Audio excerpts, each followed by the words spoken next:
Vamos para mais cafezinho? Hoje eu quero falar de sistemas distribuídos, microserviços. Vamos lá, tô pensando que agora no que falar. Bom, muito tempo atrás eu pensei em escrever uma série de posts, eu não consegui por falta de tempo, né? Falta de tempo e, sei lá, falta de organização também, né? Porque falta tempo, né? Mas era basicamente assim, vou falar sobre isso agora, né? Que microserviços e de sistemas distribuídos são duas faces da mesma moeda, né? Então, assim, nessa época eu até peguei ali o clássico livro do Tannenbaum e do Van Steen, né? Que é os sistemas distribuídos. Aí eu tava lendo a descrição, né? O que são sistemas distribuídos? São sistemas que atuam que para o usuário parecem um. São diversos sistemas que atuam e que parecem um. E aí tem uma série de desafios lá que sistemas distribuídos resolvem, né? Eu gosto de ler bastante sobre sistemas distribuídos, tenho vários livros aqui, né? E assim, o que basicamente o sistema distribuído estuda, né? Algoritmos, né? Como é que sincroniza, quais são as dificuldades, né?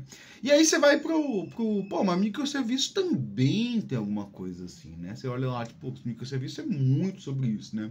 Mas aí eu peguei assim, e eu confesso que eu não li o livro, né? Assim, você vai pro livro do Sam Newman, né? Como é que o Sam Newman, que é o principal escritor de microserviços, define microserviços? Microserviços são uma forma de deployment de aplicações distribuídas, né? Então, o microserviço também é uma área de estudo, assim, que ela está olhando para o mesmo problema, né? Só que ela tá olhando da perspectiva da entrega de software, né? Enquanto o microserviço está olhando da perspectiva de sincronização e fazer com que todos sejam um só, né? Tanto que a definição do Sam Newman, se eu não me engano, deixa eu até pegar ela aqui. A definição do Sam Newman são: microserviços são serviços que podem ser lançados, e aí ele traduz, né, o deployment, a tradução do deployment é lançar, né, de forma independente e são modelados com base em um domínio de negócios. A arquitetura de microserviços é um tipo de arquitetura orientada a serviço, com uma definição bem clara sobre como as fronteiras de serviço devem ser tratadas, para a qual a possibilidade de implantações independentes é fundamental. Ou seja, quando os serviços vão ficando cada vez mais complexos, existe a dificuldade de como é que a gente coordena tanto o processo quanto a comunicação desses serviços que são lançados independentemente, são deployados independentemente. E aí, por isso que eu sempre falo, né, que microserviço é um requisito gerencial, né? Quando assim, a gente fala assim, poxa, eu tenho um projeto aqui que ele vai ter que ter uma equipe, sei lá, de 30 pessoas para desenvolver, mas eu só consigo botar equipes de 6, né? Acima de 6 eu não consigo mais coordenar elas, né? Então o que você faz? Você usa o DDD ali, uma coisa que eu até estava preparando um roteiro, mas também falta-me tempo, assim, tempo é uma coisa que é absurdamente que falta em absurdo para quem resolve fazer uns conteúdos na internet e faz mestrado junto, e é pai, e faz um monte de coisa, e trabalha 8 horas por dia, né? Então, assim, o tempo é uma coisa que falta bastante, né?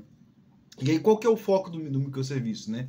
Assim, como eu estava falando, é um processo gerencial, né? Então, eu falo assim, eu vou ter que dividir, eu vou ter que pegar os times ali que eu tenho 30 pessoas e dividir em times de 6 pessoas. Como é que eu faço? Eu vou quebrar a aplicação em macro áreas, né? Que aí chama de contextos delimitados, né? Ou domínios, subdomínios. Eu tenho o domínio da aplicação, aí tem os subdomínios, aí você delimita o contexto. Você vai trabalhar no módulo aqui, que o contexto dela é esse, você vai conversar, você vai ter as fronteiras, né? Os boundaries, né? Você vai comunicar, esse aqui vai ter que comunicar com esse aqui, então vocês dois são dois times que vão se comunicar, apesar de serem independentes, aí vai ter os outros dois times, então você organiza aquilo dali, e aí DDD é uma das técnicas para organizar essas fronteiras, definir o que cada um faz, né? E vocês se comunicam entre si, né? A dificuldade que eu acho, assim, quando eu vejo muita gente falando de microserviços, né? Muita gente mesmo, assim, e é um tema que eu gosto desde que começou, assim, tipo, quando começou o microserviço, eu lembro que eu tinha muito interesse e eu via que a discussão era muito pobre no começo, né?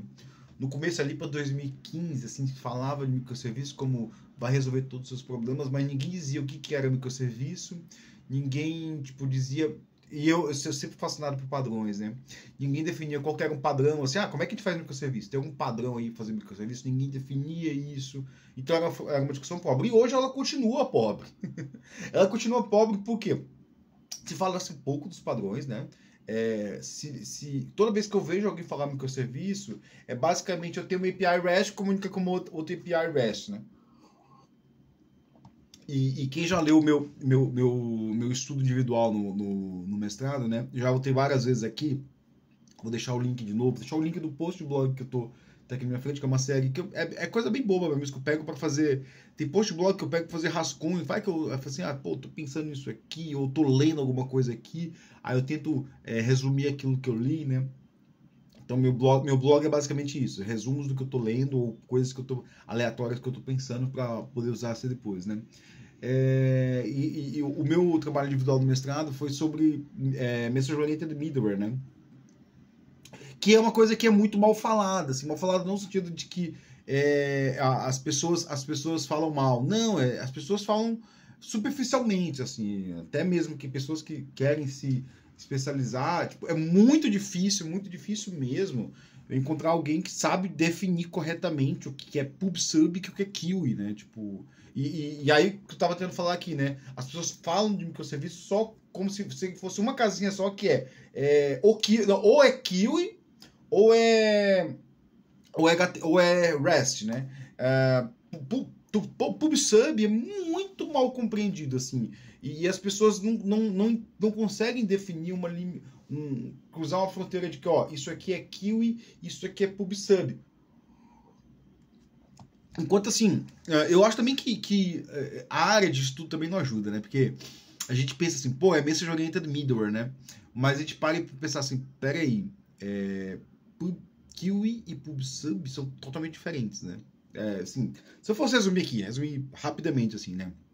Já que eu estudei isso, já que eu trabalho com PubSub, não trabalho com Kiwi, no Kiwi você tem um controle de leitura. No PubSub você não se importa, não faz sentido você ter um controle de leitura. Porque assim, no Kiwi eu estou enviando um dado para um outro serviço consumir. Então, quando o outro serviço consumir, eu vou saber que aquele dado foi consumido por um outro serviço. No PubSub, não. Eu estou enviando um dado, e aí eu vou usar um termo que eu acho muito legal, para uma fonte de uma fonte de verdade. Então, é como se quando eu envio aquela mensagem, aquele lugar que eu enviei a mensagem é como se fosse uma tabela. Então, se eu for consumir daquele lugar, daquele tópico, né? No Kiwi você tem a fila, e no PubSub você tem um tópico, e eles têm essa nomenclatura diferente porque eles têm ideias todas ao redor deles diferentes, né? Quando eu tenho um tópico, eu tenho uma fonte ali de informação que ela tem uma característica ontológica, sei lá, ontológica tanto que, assim, para quem não sabe o que é ontológica, é do nome das coisas, como você dá nome às coisas, né? A ontologia das coisas. Se eu digo que aquilo é um tópico, eu já já trago uma significância. Se eu digo que é uma fila, eu já trago uma outra significância, né? Então, por exemplo, Kafka não tem filas. Kafka não tem filas. Eu não falo de filas em Kafka. Se eu quero implementar um tópico, significa que vários consumidores vão se plugar ali e eles vão poder consumir todas as mensagens, né? A não ser que você esteja uma coisa clusterizada, né? Tanto que eu acho que Kafka tem mais a ver com falar de Kafka é mais falar de sistemas distribuídos do que falar de microserviços, né? Por exemplo, eu estava esses dias estudando, minha orientadora, talvez ela me peça para explicar um pouquinho hoje, né? Eu tenho uma reunião com ela sobre K-Raft, né? Ela quer entender um pouquinho de K-Raft, como é que funciona. E eu estou pensando em usar K-Raft no meu... O K-Raft não, né? Alguma coisa... Eu já tive um cafezinho aqui que eu expliquei um algoritmo que eu implementei usando Kafka de coordenação, né? Que não era um K-Raft ali, porque o líder ele mudava de ponto para ponto. Então eu chamei de Voting Kiwi, alguma coisa assim, né? Não é Voting Kiwi, alguma coisa com token, né? Eu boto o token numa fila, e aí libero o token, e aí eu vou construir nessa fila, Na hora que eu sei que ó, o de cima ali é o meu, quer dizer que eu sou o líder, e aí eu posso fazer o que eu quiser. Que isso aí serve para eleição de líder e você definir alguns valores, como assim, tipo, se eu quero um valor que ele vai ser único em todos os pontos da fila, né? O Kraft, ele é um algoritmo para replicação de máquinas de estados distribuídos, né? Então, Replicated State Machine, né? Então, assim, eu tenho uma máquina de estado lá, ela é distribuída, como é que eu replico ela? Então, eu elejo um líder, e esse líder vai ficar, o líder vai ficar inquirindo o valor. Ah, não, qual que é o seu valor aí? Qual que é o seu valor? O Kraft, não, em vez do líder ficar inquirindo o valor, os followers, eles mandam o valor para o líder. Então, o líder é aquela pessoa que a gente informa, né? É uma diferença como se tivesse gerencial, né? No Raft normal, o gerente de projetos fica assim, e aí, terminamos? E aí, terminamos? E aí, terminamos? Enquanto no Kraft não. O gerente de projetos, eu sou gerente de projetos e vocês me informam. E aí as pessoas vão assim, olha, eu terminei. Tipo, ah, tá, beleza. Então, ó, faz isso aí, porque tem essa diferença, né? Então, assim, tem essa... Voltando a falar um pouquinho do tópico, né? Então, o tópico, ele tem uma característica de... Ele é uma fonte de informação, né? Então, se eu olho lá e falo assim, não, eu tenho aqui um tópico que é /users, sei lá, users. Então, eu sei que ali vai ter todos os dados de usuário, aí, sei lá, depende de como o tópico é configurado, né? Tipo, se eu quero que ele seja infinito, né? Então, se eu quero que ele seja ou infinito, ou eu posso configurar ele com cleanup policy de tipo compactação, né? Então, toda vez que ele cresce demais, o Kafka vai lá e pega todas as mensagens, deleta as mensagens repetidas e pega só a última de cada chave, né? E aí eu posso consumir aquele tópico que eu sei todas as informações da história daquele recurso, né?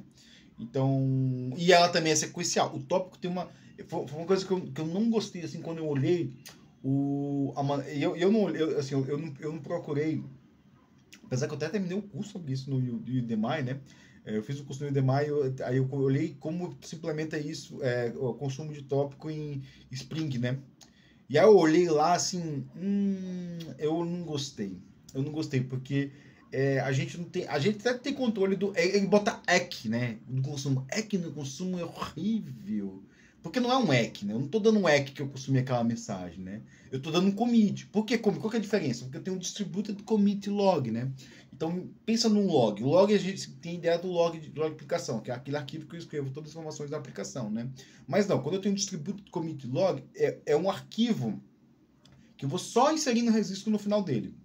E aí, se eu dou commit, quer dizer que assim, ó, eu processo esse arquivo até esse ponto. Aí eu dou commit aqui. E aí eu vou processar a partir daqui.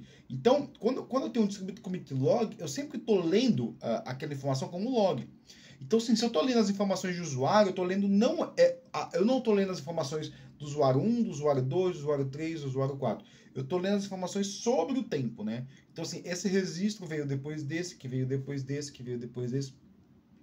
Então, a ideia de temporalidade ali, a ideia de sequencialidade ali, é tão importante quanto a ideia que está no registro, né? Então, é tão importante eu saber que eu tenho a mensagem tal, quanto eu saber que essa mensagem tal veio depois de tal mensagem, entendeu? Então, isso é uma coisa muito importante. Eu assim, talvez não dos queues, porque o queue eu estou querendo distribuir tarefas. Então, assim, recebi, sei lá, vou ter que fazer 10 coisas aqui. Então, eu mando essas 10 coisas para uma queue e aí dois processadores vão ler daquela queue, né? Tudo bem, então, tipo, você tem ali, você está distribuindo tarefas. No tópico, não, eu estou enviando informações sequenciais no tempo, né? Então, meu cafezinho era isso. Eu espero que tenha dado uma luz aí sobre o que é sistemas distribuídos, o que é queue, tópico, PubSub, Message Oriented, essas coisas aí que, sei lá, eu gosto de pensar e às vezes eu olho a rede social e eu fico, meu Deus do céu, né? Às vezes dá até vontade de falar de umas coisas, mas assim às vezes eu não falo das coisas porque assim, porque eu fico pensando, por que o cara vai usar isso? Aí eu olho os argumentos e falo assim, cara, mas esses argumentos são tão ruins. Tipo, aí eu falo assim, eu acho que eu não entendi o ponto, então não vou falar sobre esse assunto. Porque pode ser que um dia eu pare para estudar sobre alguns assuntos e fale assim, nossa, esses argumentos são muito ruins. E a solução é muito ruim. Talvez porque a pessoa não parou ali para ler sobre sistemas distribuídos, microserviços de uma forma mais academicada, uma forma mais crítica, né? Mas é isso aí, pessoal. Valeu, já tô falando demais, já passou dos 15 minutos e bom dia para vocês.